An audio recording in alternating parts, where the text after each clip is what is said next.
উষাদের জন্ম গেল বয়ারে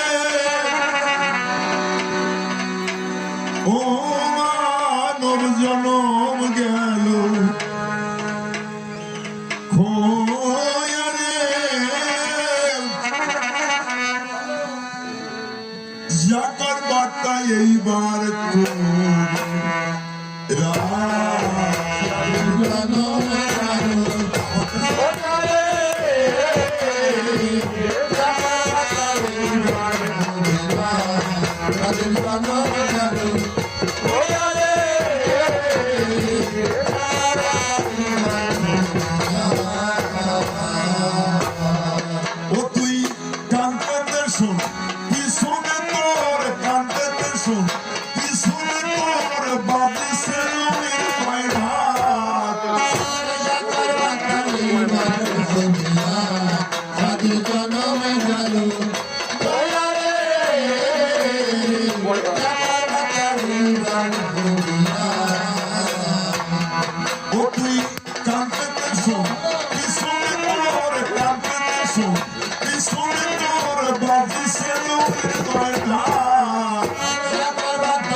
বাল্যকাল কেটে গেল তোর খেলাধুলাতে যৌবনে ঘুমায়ে বলি যৌবন দোলাতে বাল্যকাল কেটে গেল তোর খেলাধুলাতে যৌবনে ঘুমায়ে বলি যৌবন দোলাতে ও তুই শেষকালে পড়বি ঘুমাতে শেষকালে পড়বি ঘুমাতে আসিলে পড়ির রাত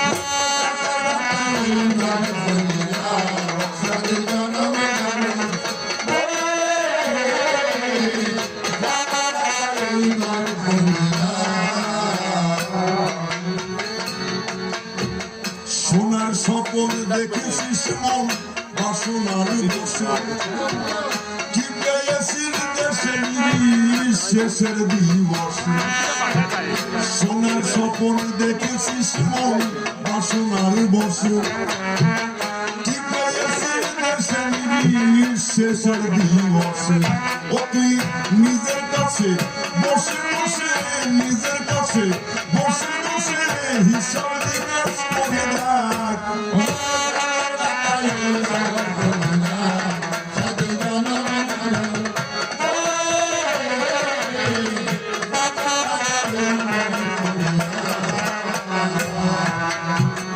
দুর্লভ মানব জন্ম অন্তর এলো ফুরাইয়ে যা কিছু স্বভাবের অভাব লহে পুরাই দুর্লভ মানব জন্ম অন্তর এলো ফুরাইয়ে যা কিছু স্বভাবের অভাব লহে পুরাই ওরে শেষকালে মারবে ঘুরাইয়ে শেষকালে মারবে ঘুরাইয়ে আসি লোকের করবি পাক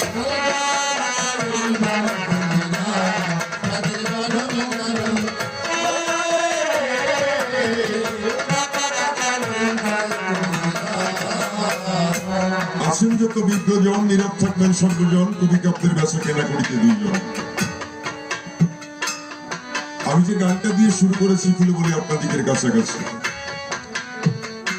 গানটা রচনা করলেন কে মরণে কবি ভাবুক কবি প্রয়াত বিজয় সরকার যে বাবা এখানে এসেছিলেন উনি বললেন বিজয় সরকার এই আসর থেকে গান করে বলেছিলেন যে আমি আর গান করবো না সেই বিজয়বাবু লিখলেন সাদের জনম গেল বইয়ারে মাত্র জনম গেল খইয়ারে যা পদবার্তা এইবার করি না ও তুই কান পেতে পিছনে তোর বাজিছে জমির জয় ঢাক যা পদবার্তা এইবার করি না বাবারি গীতাখানা পড়লে পরে কথা মিথ্যা নয় ৮৪ লক্ষ জনের কথা আমরা পাই 80 লক্ষ জনি ভ্রমণ করবার পরে মানুষ আসে নাকি মানুষের ঘরে, 4 লক্ষ বার বিচারে মানব জন্ম হয়। এই দুর্লভ মানব জন্ম পাওয়ার আগে এগুলো বলি আপনাদিকের পুরো ভাগে আমরা পশু জন্ম পেয়েছিলাম, আমরা কৃমি কীট হয়েছিলাম, আমরা বৃক্ষ হয়েছিলাম, আমরা জলচর হয়েছিলাম। এমনি করতে করতে খুলে বলি আপনাদিকের সাক্ষাতে এই দুর্লভ মানব জন্মটা পেয়েছি। তবে অন্তরে করি ধারণা এই দুর্লভ মানব জন্মটা পেয়েছি কিনা, এই মানব জন্ম আর কখনো পাবো কি পাবো না এটা আমরা কেউ বলতে পারি না। তার জন্য বিজয়বাবু বলছে যা করবার তা এইবার করে রাখ। এই যে দুর্লভ মানব জন্ম আর কখনো হবে কি হবে না এটা আমরা কেউ বলতে পারি না। আমার যদি কোনো ছেলের কাছে জিজ্ঞাসা করা হয় খোকারে তোমার বয়স কত, ছেলেটা যদি ডাক দিয়ে বলে আমার বয়স 30 বছর, আমরা ডাক দিয়ে বলি তাই খোকারে তুমি তো অনেক বড় হয়ে গেছে, তোমার তো বয়সটা বেড়ে গেছে। কিন্তু সাধক বলছে অন্তরে করি ধারণা আমাদের বয়সটা বাড়ছে না, বয়সটা কমে যায়। আমরা কেউ বড় হতে পারছি না, আমরা সবাই ছোট হই। কেমন করে ছোট হলাম?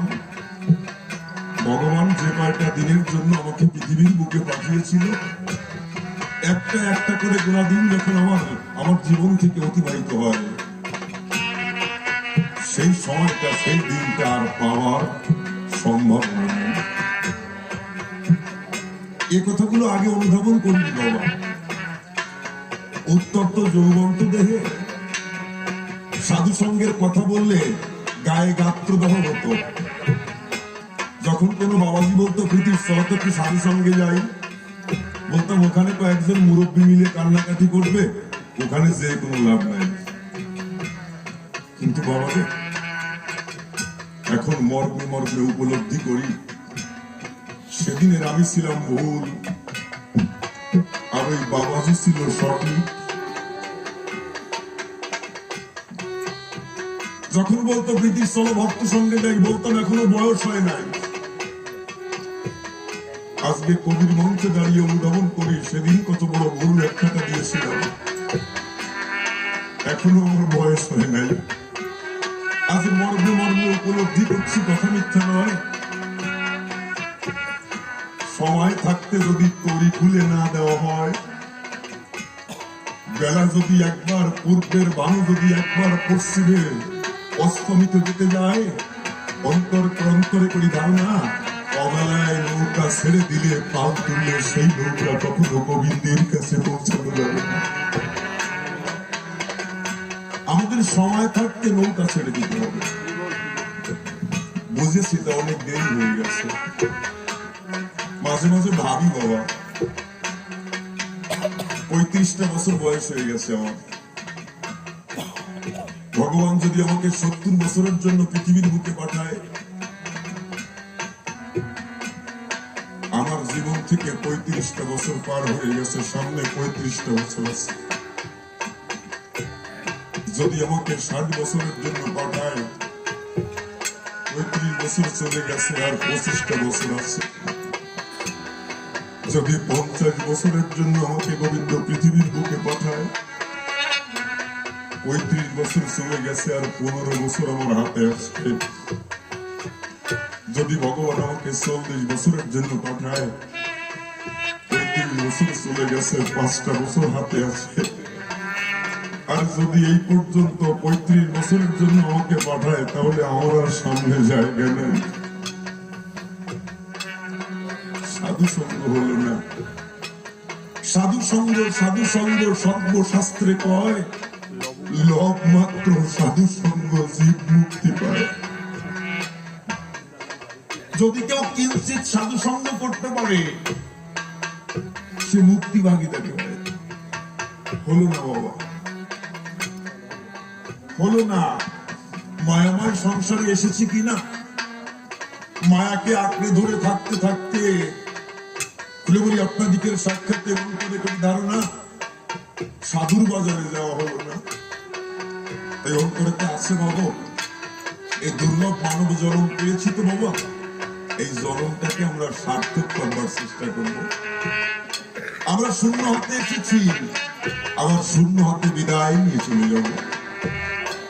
তবে আমি এটা বিশ্বাস করি না, আমরা কেউ পৃথিবীর মুখে শূন্য হাতে আসি নাই। গোবিন্দ আসবার সময় আমাদের 16 আনা তবিল দিয়ে দিয়েছিল। বাস্তবতা বলো, এই 16 আনা তবিল দিয়ে আমাদের বলেছিল যাও তোমরা কারবার করো।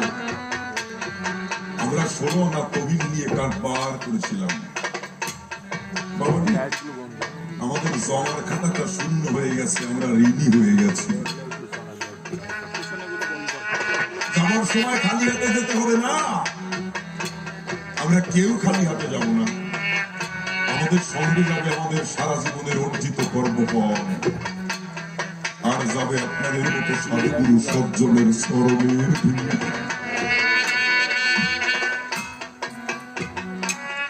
আপনাদের মতো সাধুগুরু সজ্জনের চরণের ধুলি, এটাই আমাদের চলার পথের পাথেও হবে। অন্তরে করি ধারণা, সাধু সঙ্গ যদি করতে না পারি, পার ঘাটাতে গিয়ে আমরা কিছু দিতে পারবো না। একটা গানে আছে, বিনামূল্যে পার করব যেজন আসে ঘাটে, জীবন এসে যদি একবার সাধু সঙ্গ করে। কৃষ্ণ সুবলকে বলছে, সুবল রে, আমি সাধের একখান তরি নিয়া ওই খাওয়া ঘাটে খাওয়াই। যদি কোনো ব্যক্তি আমার কাছে আসে, আমি বিনামূল্যে পার করতে পারি, যদি সে একটু সাধু সঙ্গ করতে পারে। এই সাধু সঙ্গ করতে হবে। বিজয় সরকার প্রতি আসরে দাঁড়িয়ে যখন গান করতেন, সমস্ত ভক্তের চরণ ধরে নিতেন, ভক্তকে বুক মিলিয়ে আলিঙ্গন করতেন। ওনার দলের অক্ষয় যদি জিজ্ঞাসা করছে, বাবু আপনি এত বড় একজন মানুষ, আপনার মুখের কথায় বন্দনারীর গর্ভে পর্যন্ত সন্তান হয়, আপনার মুখের কথায় দুরারোগ্য ব্যাধি সেরে যায়, আপনার গান শ্রবণ করবার জন্য হাজার হাজার মানুষ আসলে অধীর আগ্রহে বসে থাকে। আপনার মুখ থেকে একটু কৃষ্ণ কথা, একটু হরি কথা শ্রবণ করতে, আর সেই আপনি যখন আসলে দাঁড়ান, আপনি চোখের জলে সিঞ্চিত হন, আপনি কাঁদেন, ভক্তকে জড়িয়ে ধরে আলিঙ্গন করেন, ভক্তের চরণ ধুলি শিরে দেন। কারণটা কি বাবু? এই কথাটা যখন বলেছিল, বলার সঙ্গে সঙ্গে বিজয় সরকারের চোখ দিয়ে জল পড়ছে। ভাবুক মানুষ তো, শুধু শুধু তার নামটা ভাবুক কবি বিজয় সরকার হয় নাই। যখন এই কথা বলেছে, সঙ্গে সঙ্গে চোখের জলে সিঞ্চিত হয়েছে, হাউ মাহু করে অবুধ শিশুর মতো কাঁদছে। অক্ষয় জুড়ি ডাক দিয়ে বলছে, বাবু আপনি কাঁদছেন, আমি কি আপনার মনে কোনো ব্যথা দিয়েছি? বলছে, না রে অক্ষয়, আজ পর্যন্ত এই প্রশ্নটা কেউ আমার কাছে জিজ্ঞাসা করে নাই, কেন আমি আসরে দাঁড়িয়ে সাধুগুরু সজ্জনের চরণ ধুলি নেই, কেন ভক্তকে বক্ষে বুক মিলিয়ে আলিঙ্গন দেই। অক্ষয়, আমি বিজয় সারা জীবন পৃথিবীর বুকে থাকবো না, এই পৃথিবীর মায়া ত্যাগ করে একদিন আমি চলে যাবো বাবা। যেদিন আমার জরাজীর্ণ দেহখানা ভব নদীর কিনারে গিয়ে দাঁড়াবে, আমি যখন হা কৃষ্ণ প্রাণ কৃষ্ণ বলে রোধন করবো সুনিশ্চয়, আমার প্রাণ গোবিন্দ আমাকে ডাক দিয়ে বলবে, অভিজয় আমাকে ডাকছিস কেন বাবা? আমি যখন বলবো, বাবা আমাকে পার করে দাও, সেদিন আমাকে বলবে, অভিজয় আমার তরিতে পার হতে গেলে আমাকে পারের করিতে বাবা। আমি সেদিন কি বলবো জানিস? আমি সেদিন কি বলবো জানিস? আমি সেদিন গোবিন্দকে ডাক দিয়ে বলবো, প্রভু গো, আমি বিজয় সারা জীবন কবির আসরে দাঁড়িয়ে গান করেছি, কিন্তু আমি পারের করি সম্বল করতে পারি নাই। তবে যে আসরে দাঁড়িয়ে গান করেছি, কত ভক্তের চরণ ধুলি শিরে দিয়েছি, কত ভক্তকে মুখ মিলিয়ে আলিঙ্গন করেছি, ওরে পরশ পাথরের সংস্পর্শে লোহা গেলে লোহা যেমন স্বর্ণে পরিণত হয়, এই বৈষ্ণব রূপ পরশ পাথরের কাছে গেলে চরণ ধুলি ছিঁড়ে নিলে এই দেহটা নাকি পবিত্র হয়। এই ভক্তের চরণ ধুলি নিয়েছি মাথায়, এতে যদি আমার গোবিন্দের কৃপা হয়, গোবিন্দ যদি কৃপা করে আমাকে পার্থিবীয় করে পাঠ করে দেয়, তাই বাবা অন্তরটা আছে বাবু, আজকে মনটা উজাড় করে আমরা ভক্ত সঙ্গে করে এই ভক্তের আমরা পরে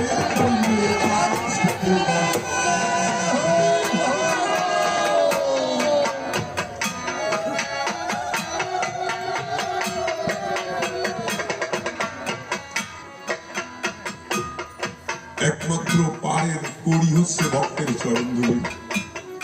এই বিজয়বাবু গাইলেন, দুর্লভ মানব জনম অন্তর